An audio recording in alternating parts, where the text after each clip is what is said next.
Assalamualaikum. Saya mengucapkan jutaan terima kasih banyak-banyak kepada saudara Talha dan pihak Book Surgeon kerana telah sudi untuk mengambil karya di bawah tuduhan Kisah Zulkarnain sebagai karya yang berada di bawah mikroskop mereka kerana pemerhatian yang tajam dan teliti serta objektif yang telah diberikan oleh pihak saudara.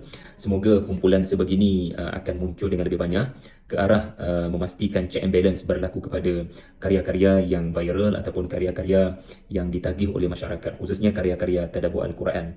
Pertama sekali saya akui dan akan mengambil sikap yang lebih serius dalam hal-hal terjemahan nas-nas Al-Quran. Itu yang pertama, insya-Allah. Yang kedua, mengenai 3 kisah di dalam surah Al-Kahfi, sedangkan yang viral ataupun yang umum tersebar adalah 4 kisah. Sememangnya benar, yang kita ketahui adalah 4 kisah dan 4 fitnah. Tetapi tidak boleh dinafikan juga, terdapat segelintir para ulama tafsir yang mengatakan 3, dan mereka tidaklah berhasrat untuk memanjangkan perbahasan ini. Premis mereka hanyalah kisah pemilik 2 kebun itu dilihat bukan dalam definisi kisah tetapi dalam definisi al-amthal ataupun tamthil, kerana Allah Subhanahu Wa Taala sendiri memulakan kisah berkenaan dengan wadrib lahum mathalan, dan pendekatan kisah juga bersifat umum yang menyebabkan ia seperti tidak teraplikasi pada mana-mana zaman atau pada mana-mana tokoh. Namun demikian, kita tidak boleh nafikan, saya sendiri pun cenderung kepada pandangan jumhur bahawasanya ia adalah sebuah kisah sejarah yang sangat tidak diketahui bilakah ia terjadi. Sama juga uslub kisah ini kelihatannya dengan kisah pemilik kebun di dalam surah Al-Qalam, yang juga telah saya sentuh di dalam karya saya surah Al-Qalam. Jadi mungkin kelemahan saya adalah tidak konsisten. Sekejap kata 4 kisah, sekejap kata 3 kisah. So karya ini seharusnya memberikan pendirian yang tetap dan menguraikan justifikasi mengapa disebut 3 sedangkan yang diketahui umum ia adalah 4. Dr. Fadhal Hasan Abbas antara yang menyatakan ini adalah perumpamaan. Namun demikian, boleh dikatakan kalau kita nak ambil pandangan 3, kisah pemilik 2 kebun itu adalah huraian ataupun sokongan kepada kisah pemuda Al-Kahfi. Para ulama segelintir yang menyatakan kisah pemilik 2 kebun itu adalah perumpamaan kerana mereka melihat kisah itu menghuraikan wa idh ya'tazaltumuhum wa ma ya'buduna illallah. Pemuda Al-Kahfi bukan hanya meninggalkan kaum mereka, tetapi apa yang telah mereka sembah. Apa ma kat situ artinya material. Apa yang mereka semua sembah selain daripada Allah.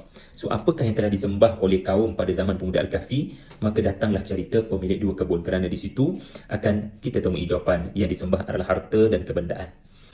Kemudian yang ketiga, banyaknya kalimah barangkali. Ia sebenarnya satu uslub mahu merendah diri, sebagaimana yang saudara Talha sebutkan, iaitulah uslub barangkali ini kerana saya tidak mahu memaksa dan mewajibkan pembaca untuk menerima apa yang saya katakan. Namun itulah pandangan yang saya nak ketengahkan menerusi karya ini. Dalam keadaan saya ada merasakan kemungkinan ia benar, kemungkinan ia tidak benar. Namun itu keyakinan saya berdasarkan tadabbur yang telah saya lakukan. Jadi untuk memberikan sesuatu pandangan tentang ayat-ayat Allah, saya dilatih untuk tidak sekali-kali menyatakan bahawasanya itulah pandangan yang terbaik. So dengan mengetengahkan perkataan barangkali, saya rasa itu akhir uslub yang paling saya anggap pertengahan. Pertengahan antara terlalu yakin sampai kita tidak sedar yang kita boleh tersalah. Dan juga pada masa yang sama, saya tidak hanya boleh quote pandangan ahli-ahli tafsir tanpa memberikan sudut pandang dan bahasa tafsir moden menerusi karya ini. Namun pada masa yang sama, saya rasa ada satu keperluan untuk melihat kisah-kisah itu dengan sudut pandang yang lebih baru, kerana tadabbur ini adalah lautan yang tidak bertepian. Allah akan ilhamkan kepada kita apa yang mungkin tidak diilhamkan kepada orang-orang sebelum kita, dan kita akan lihat ia sebagai satu keperluan zaman. Yang keempat, penulis ataupun saudara Talha ada menyatakan penulis setidak-tidaknya berikanlah rujukan tulisan daripada ulama yang dirujuk jika ia menjadi sandaran penulis untuk memberikan pandangan yang ada sebutan barangkali, kerana orang awam seperti beliau ingin setidaknya memahami proses tadabbur yang dilalui oleh penulis supaya penghayatan tadabbur itu dapat difahami barang sedikit. Saya mewajibkan diri saya untuk membaca sebanyak mungkin tafsir, ya, sebelum saya memberikan pandangan saya yang berasaskan bahasa yang lebih moden dan isu-isu yang saya rasa lebih dekat dengan masyarakat.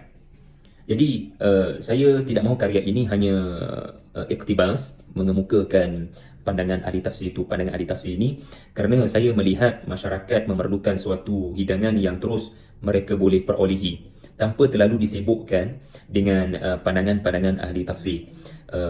Sebab biarlah kerja menyelongkar, menyiasat pandangan-pandangan ahli tafsir itu adalah pekerjaan saya. Tetapi di dalam karya ini apa yang terjelma adalah sudut pandang saya yang saya rasa itulah yang diperlukan pada hari ini selepas saya melalui disiplin tafsir yang mudah-mudahan tidak bertentangan dengan makna ayat. Oleh itu, saya rasa saya tidak boleh bermudah-mudah menisbahkan sesuatu kenyataan kepada ulama-ulama tertentu sebab mereka tidak sebut begitu.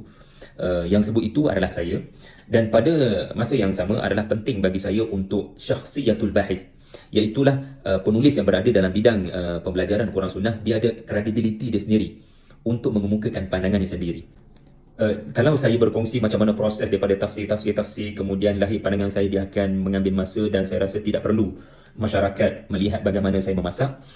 Cukuplah karya ini dihidangkan untuk terus mendapat output. Saya dilatih begitu. Kemudian akhir sekali mengenai isu pemuda Al-Kahfi sudah bersedia menghadapi masyarakat yang telah berubah. Barangkali ada salah faham di sini. Mungkin itu cara bacaan sebahagian pembaca yang sangat teliti seperti saudara Talha. Namun bukan itu yang saya maksudkan. Ya, kerana kita semua bersetuju pemuda Al-Kahfi, Quran sendiri menunjukkan mereka tidak tahu menahu tentang masyarakat yang ada pada zaman mereka bangun. Mereka tertanya-tanya, masyarakat apakah sebenarnya ini? Apa yang telah saya nyatakan pada halaman 117 itu adalah keperluan seorang pemuda untuk menepati 3 ciri: berintegriti, amanah menguruskan wang perak, mampu menjaga emosi, rasional dan terus berlembah lembut, talattuf ketika berkomunikasi dengan masyarakat. Sebenarnya itu sahaja dia punya statement.